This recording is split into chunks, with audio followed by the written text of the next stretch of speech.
Hey guys, we're here for episode 16 of the e-commerce opportunity, where I'm joined by Phil. Phil, how are you? Thanks so much, Chase, for having me today. Yeah, man, of course. By the way, what is your full name? I didn't want to butcher it, so I wasn't going to say it. I called you Phil. What is your full name? Yeah, Philippe Roireau. Amazing. And, Yeah, the and last name can be a little bit of a tongue twister there. and are you French or what are you? French Canadian, if there's such a thing, Québécois. I love it, man. Well, thank you for being here. Do you mind starting with kind of what you're currently working on? Yeah, absolutely. Well, yeah. Again, thanks for having me today. I'm a VP of Business Development and Partnerships at Gorgias. So that's taking out of my work week about 50 hours a week that I put on this project. It's pretty big. So we're the number one help desk for e-commerce, and we're powering over 6,000 brands to provide exceptional customer service. That's really what we're focusing on, is to empower e-commerce entrepreneurs to level up when it comes to giving customer experiences that are outstanding. We want their customers to come back because they feel like they've been taken care of. So yeah, I'm trying through my role to empower agencies, to empower to empower brands also directly to level up in that regard. That's mostly what I'm working on, and also I have a brand on the side that I'm also practicing what I'm preaching. Amazing. And I can't wait to dive into that in a little bit. Taking one step back though, so I've kind of did some research for this podcast, and I know you a little bit in person. Your background really is not typical for the type of person I've had on the podcast thus far, and that's not a bad thing. I actually am glad that you're here, and I want to talk about this. Can we dive a bit like into your corporate background and maybe how that's shaped some of the things that you're doing, today? Sure. Yeah. So I always wanted to experiment like both ends of the spectrum, like being like a solopreneur, starting like really small hustles and trying to grow them into businesses. But also, when I graduated from university, I thought I'd give a shot at working at large companies, and I ended up working at both Microsoft and Google for quite some time.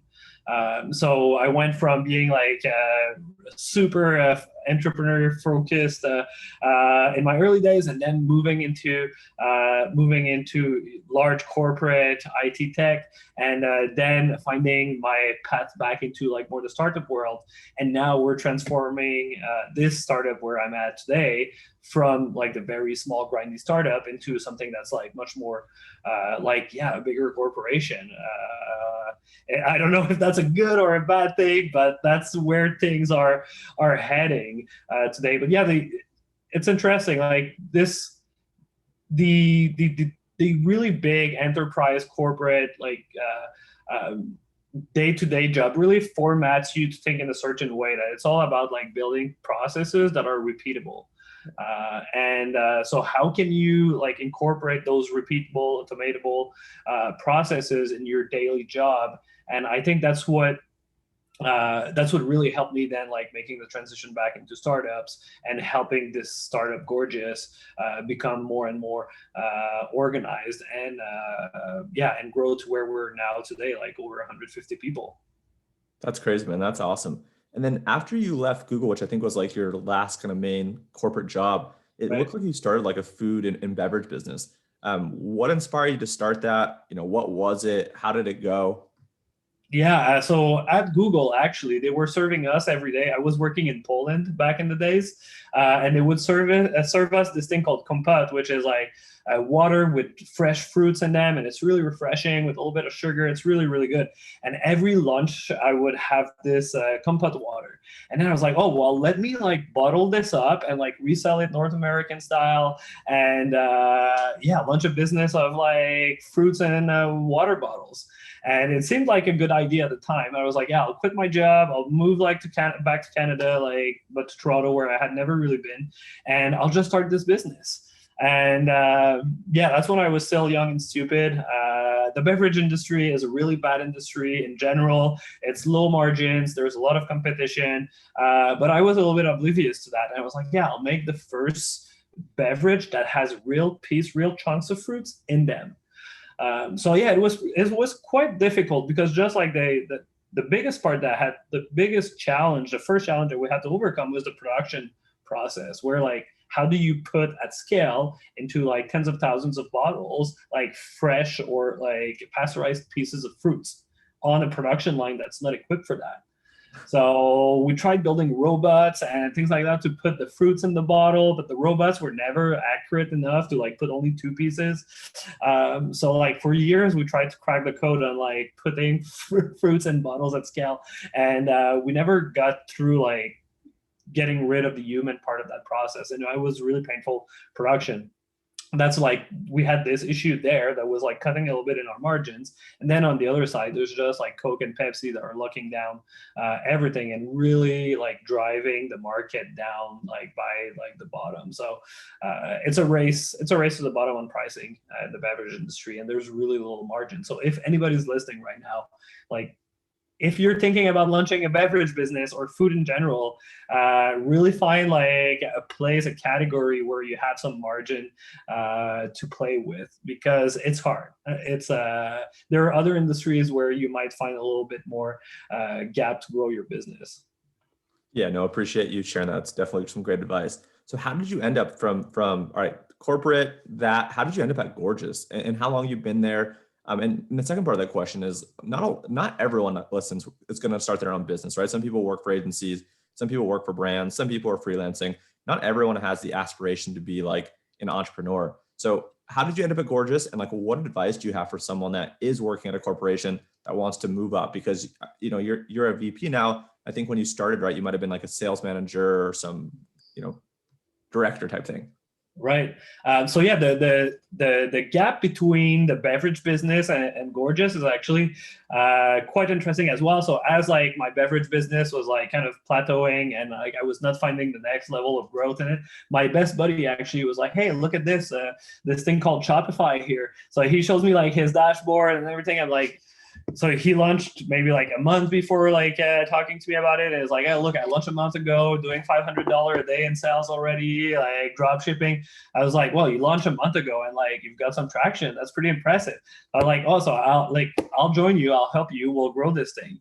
I had no idea. Like I had never done really e-commerce. Like I had done like web stuff and IT a little bit, and and I was in CPG, so like I had like a good understanding of branding and things like this.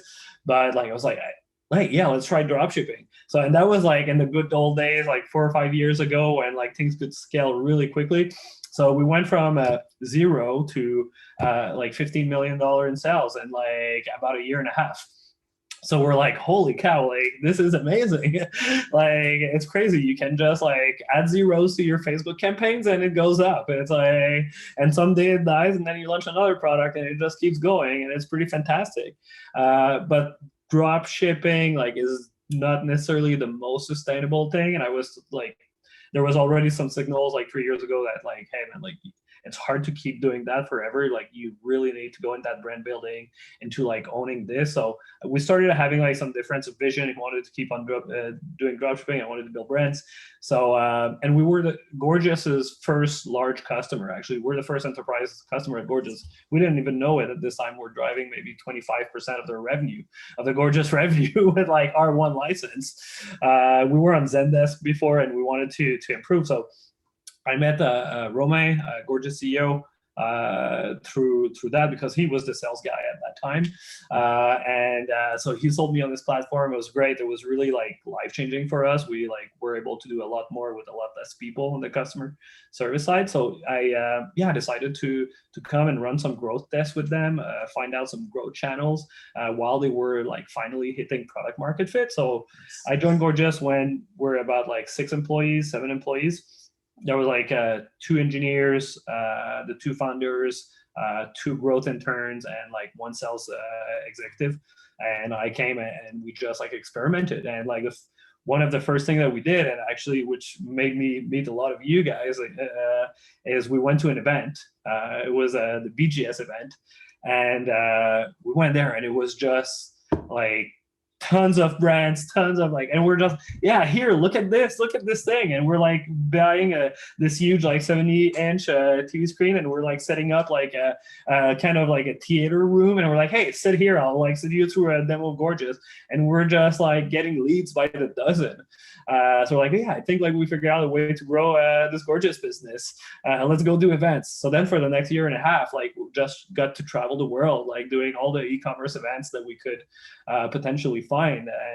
And still today, events is like a core growth channel for Gorgias. Like even during the pandemic, we're still like trying to pioneer some new stuff in that channel. But yeah, so went from like joined about 6-7 employees, and now we're crossing 150 like in 2 years and a half.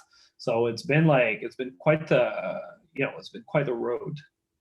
Dude, that's awesome. So it sounds like, right, like you use Gorgias on the merchant side, like you actually use the platform, you built the relationship with them, you were early there and you've been pivotal to kind of growing and scaling with them as they've grown. So that's crazy. That's really cool. So you mentioned that throughout the past year and a half that you guys have still grown through events. Did you guys shift to online? Are you guys doing your own newsletters and podcasts? Like Right. how have you guys maintained the pace, even though when live events have really kind of been hindering? Yeah, so fingers crossed for live events to come back very soon, because that was the best part of the job, was to go out, talk about e-commerce, pitch Gorgias at some trade shows. That was really where we had the most fun. But yeah, you're right. So we had to pivot at the beginning of COVID, and one thing that we did is actually we were really fast to transition online, and we tried to understand where there was actual pain. And what we noticed is in the agencies world, and you might have like had that phase as well. There was a lot of uncertainty around like revenue, like if they would get paid next month by their clients. Like, are all my clients going under within like the next like 60 days? Like at the beginning of COVID, that's the kind of like mindset people had. Like the agencies were freaking out. They're like, yeah, I'm going to lose a lot of revenue. So we launched a couple of components to our program, which was like, yeah, we're going to do webinars for you, the agency. And we're going to do 4 like micro webinars with like 40-50 people, and like we're going to ship lunch to everybody, and we're going to preach conversational commerce. So it's like, how do you make that switch from offline sales, like brick and mortar, to online with live chat, and really use live chat as a tool to drive sales? And that's going to be our topic for 6 months. And at the same time, we're going to boost our rev share agreements, and we're going to give more money out to agencies so that they can see the light in a new revenue stream, and that they are motivated to work with us. So we did this like content plus like boosted rev share. And so that really allowed us to engage with more agencies and help them, have a little bit like of a path like through the pandemic. Sure enough, like a month and a half after the beginning of COVID, like all e-commerce was booming, and it was like completely crazy. So like a lot of that doubt like had subdued, but yeah, that really helped us get positioned. And now still, like we're running about 25 on average webinar per month, with anywhere between like 40 attendees to 1,000 attendees per webinar. So yeah, webinar is like a huge growth channel for us as a SaaS company. Wow, man, that's amazing. It sounds like you guys really took a gamble and were willing to risk, it all for your partners, right? So when you kind of go out on a limb like that, you better believe when things are good, they're going to have your back. So that's probably, a huge part of the success, and really, really respect it. So that's cool. So outside of Gorgias, you mentioned at the very beginning that you have an e-commerce brand, and I also saw that you do some investing. Can you share kind of some info on like what you're working on the kind of e-com brand side, and also some of the stuff you're doing on the investing side? Yeah, absolutely. So the ecom brand is really cool. So actually, before I started at Gorgias, while I still had my ecom company with my buddy there, one of my best friend had invested a lot of money in a probiotics factory, and so he's like, yeah, like, and he was only doing white label for other brands. We're like, well, let's launch a brand together. Probiotics is a great product because it has good margins. You can really have an impact on how people feel. So like people like can really feel the positive impact on their health. And then also it's like it's very easy to forecast how much like probiotics you take. It's like 1 per day, right? So it's perfect for a subscription business. So because it's so easily like it's so predictable on like the frequency at which people will renew, so they don't feel like canceling every second day just because like they didn't finish their toothpaste or their deodorant is like lasting a month more than it's supposed to. So really that those aspects of the business model, high margin, high predictability, and also I wanted something that had you didn't need to educate too much. Like I was tired to educate people like with new categories like beverage. Why is there like a fruit in the beverage? That's really complicated actually. So like people know the benefits. We just need to do it better, and we're gonna do it like in fully sustainable like packaging, like biodegradable pouch, recycled material boxes, biodegradable like mailers, and all that stuff. We're gonna do like the whole super sustainable DTC experience with the highest quality product possible at like a market consistent pricing, and like super heavy on subscription and only one SKU. And it was like quite a, like just to launch the brand, it took like 2 years. Well, I mean, at the same time, like everybody was working like quite a bit. It took about 2 years to launch from like the moment we had the idea to actually like getting the product out of the factory and launching a website. And then after that, it took about 9 months to like break even after like hundreds of thousands of dollars in investment. And now like, to hit 1 million run rate, it took 10 months and a half about. And it's only like subscription, one SKU. So it's Wow. now we're at that point where it's like, okay, now like there's traction and now we can scale. But like just optimizing, you know everything about it, optimizing the funnel from like, if you have your website, I mean, that doesn't mean anything. And it's like the timer of your pop-up to capture emails and two-step pop-up for SMS, all the campaigns that need to run behind it, like testing your creative, finding your audience, getting your messaging right. Like all of that took about like 9 months because it's super competitive, right? It's like if you're not doing it better than like the most performant ad buyer in the US on that category, you're going to be priced out of your ads. You're never. So you need to be the best in order to be able to acquire traffic, or you need to be the most funded. But we were not the most funded. There's like people that raised like tens of millions of dollars in this category. So we're like, we had to be better on the funnel so that we could like become profitable. So yeah, that was the experience on the brand. It's pretty, it was stressful for a while, but now it's rewarding.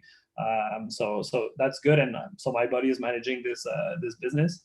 And other than that, like always looking at some e-commerce tech, the things that can really come in a little bit early, where it's a little bit under the radar at a certain moment, and finding those gems.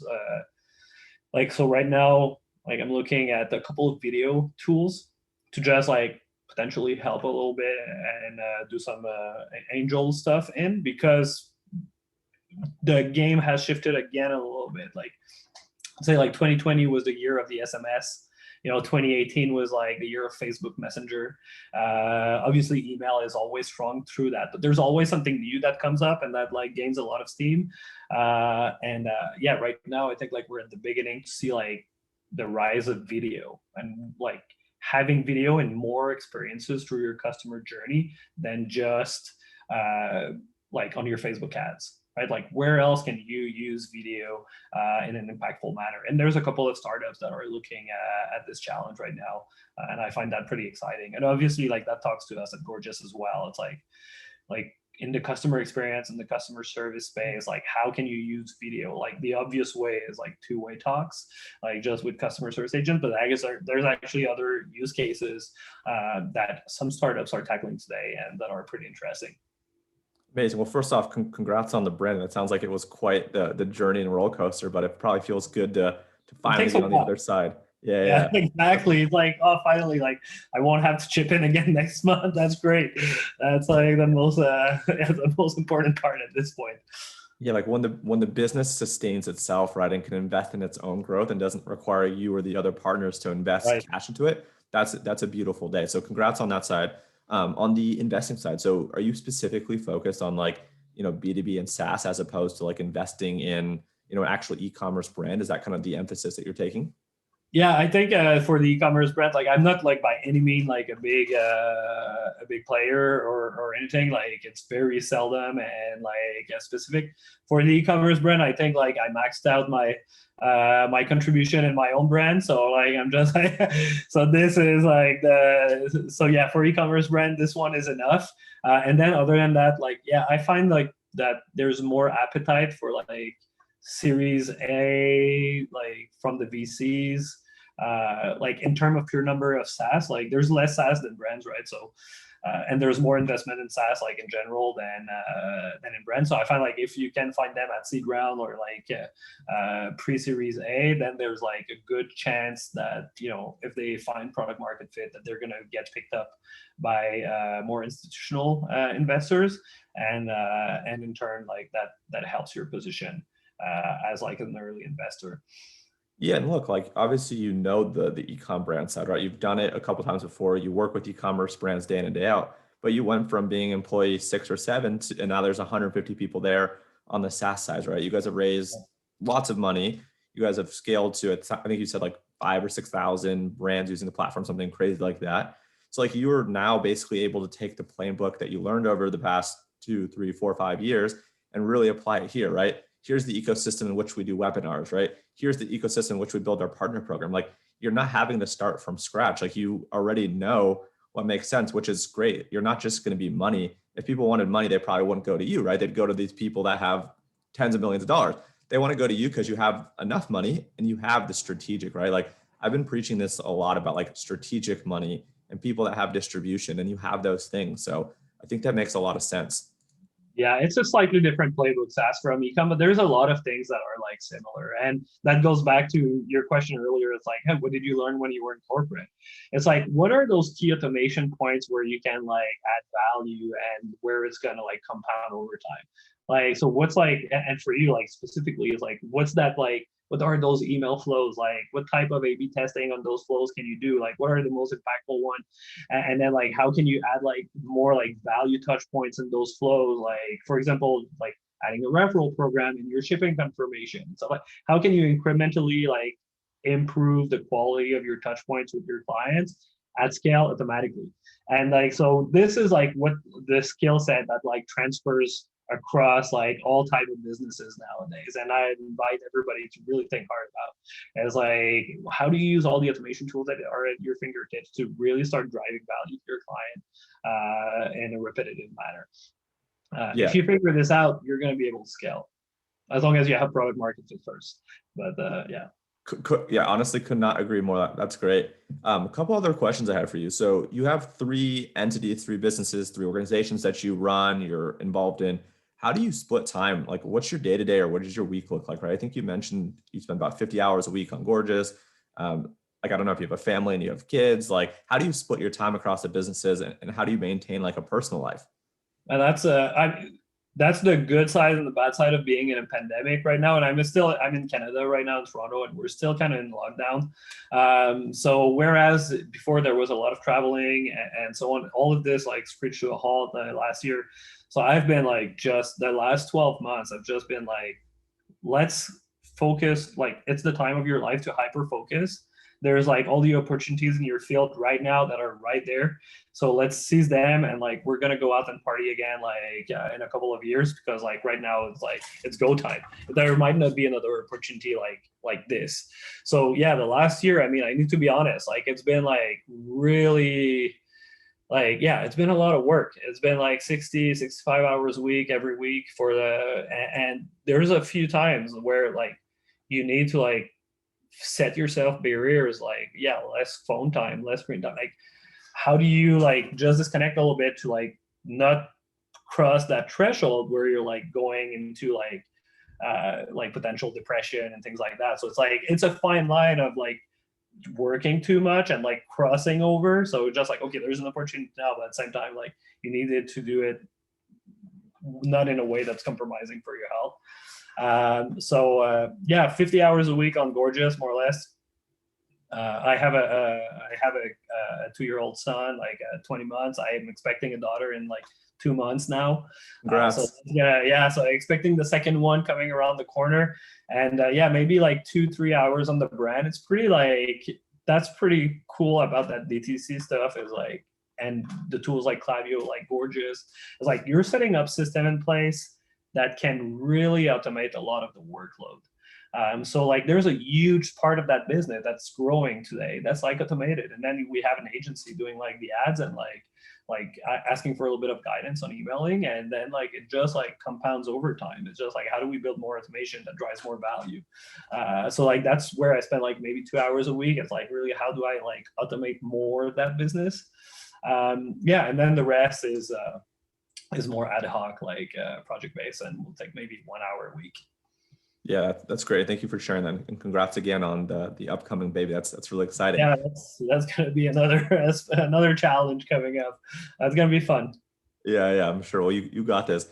2 or 3 more questions for you. How have you guys at Gorgias attracted people to join the team? Like, talent's obviously competitive. What are some of the things that have allowed Gorgias to scale to 150 employees? How do you guys find people? What does that look like? It's hyper competitive. It's crazy. So there's obviously like for one of the key, just like on the maybe like the package side of thing is like we on the equity side, so everybody has equity, and we're trying to come in like to be a little bit above, like quite above market when it comes to incentivizing new team members with equity. So we're like, I think like in the 80th or 90th percentile of like companies, like in terms of how much equity you get when you join that company. So like we're trying to be really competitive there. Same thing for salaries. We're always benchmarking ourselves like on every position, and then like we're hyper consistent though. But like we're at 60th percentile, so we're putting like actual benchmarks for like where compensation needs to fall against like other companies that are at a similar stage than we are. So that's just to make sure that every time that we come in and we're competing at least because they're the great candidates. That's something I've noticed. Like I've hired maybe like 30 people totally like in the last couple of years for Gorgias, and the best candidates, like they fly through the recruiting process like at any company. So like if you have a very good candidates right now, like it's as much as about you selling to them than selling it to you, right? And you need to find that match where it's like, yeah, both feel it, and you're like, yeah, like this person like really wants me at Gorgias, and like there's a really cool opportunity to make a difference, and like I really want that job, so I'll prove, and then like both match together, and this then you expedite it through the process. Like you don't want any hurdles. Like you don't want like a recruiting manager that doesn't have time to talk to a candidate for like a week and a half, right? Like that's like too long. You want like to keep those like actions between recruiting stage super quick, because otherwise what happens is your candidate is going to look somewhere else. Like if you're hitting a lag, not hearing back from a recruiting manager in time, it's only going to like, yeah, apply to another company. The other company is going to see that this person is potentially a great fit, and they're going to go faster than you or come in with a more aggressive offer.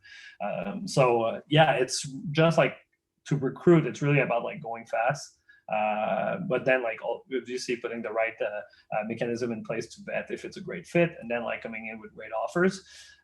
And then like, yeah, the culture is like, the culture at Gorgias is pretty like, we're preaching internally what we are putting in place for our clients. So like, yeah, come in, automation mindset, and then like if you're on the BD team, have that hustle mindset on top of it.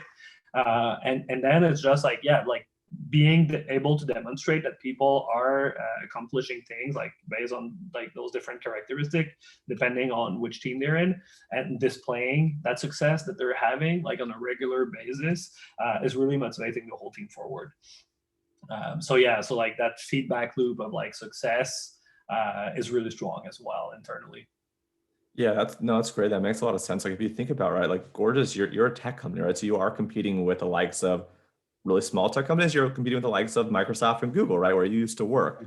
And Shopify, right? It's like, which is like hiring like crazy all the time. Klaviyo has 100 role open right now. So it's, yeah, there's a lot of opportunities out there for people that are coming in with the right mindset and somewhat the right experience. Yeah, no, totally makes sense. And then last question I have for you, because I know we're running long on time. Knowing what you know, right? You've worked corporate, you had, ecom business, you've probably done some consulting, you've done some investing. If you were to start again, or if you were someone starting out, what path do you think you would take? Would you start working for someone like Gorgias? Would you start freelancing? Would you start working for a brand or starting a brand? Like, where do you think you would start, or recommend someone start? Well, it depends on like your personality, what your goals are, and so on. But like if you're there's one thing that's undeniable though. It's like starting at the company is extremely hard. It's like I don't have it in me. Like there's no way I wouldn't be able to do it. Like being a CEO of a tech company, like and really be able to perform and bring it to potentially like on the path of like Series B, Series C, potentially an IPO one day and stuff like this. You need to be like a different kind of like mindset to be able to drive this and to be that force behind it. And like that's not me. It might be you. It might be somebody else. I don't know. But if you have it in you, great, go for it.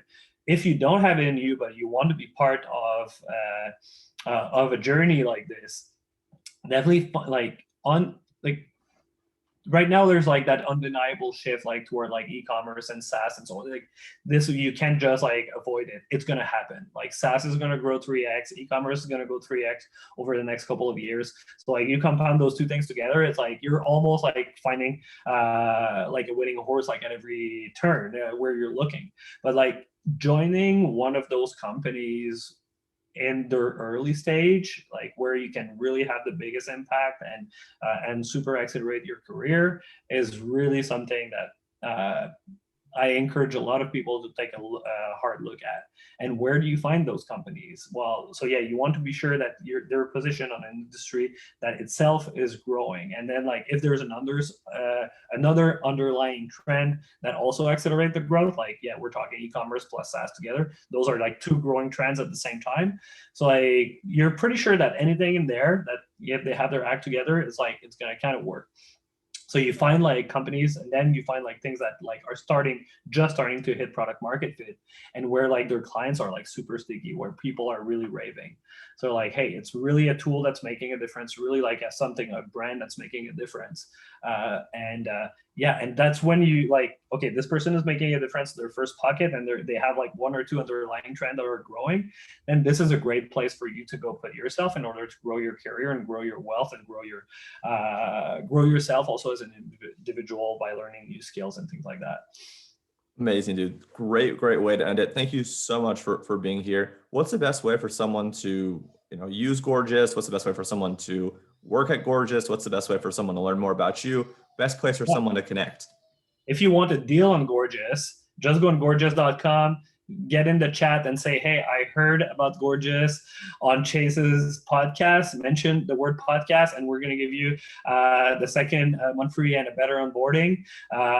So that's easy as that. And if you want to contact me, just write to phil@gorgias.com. Amazing. You're the man. Thank you so much for being here. I appreciate you. Thank you. It was great chatting, Chase. Likewise. Bye. Cheers.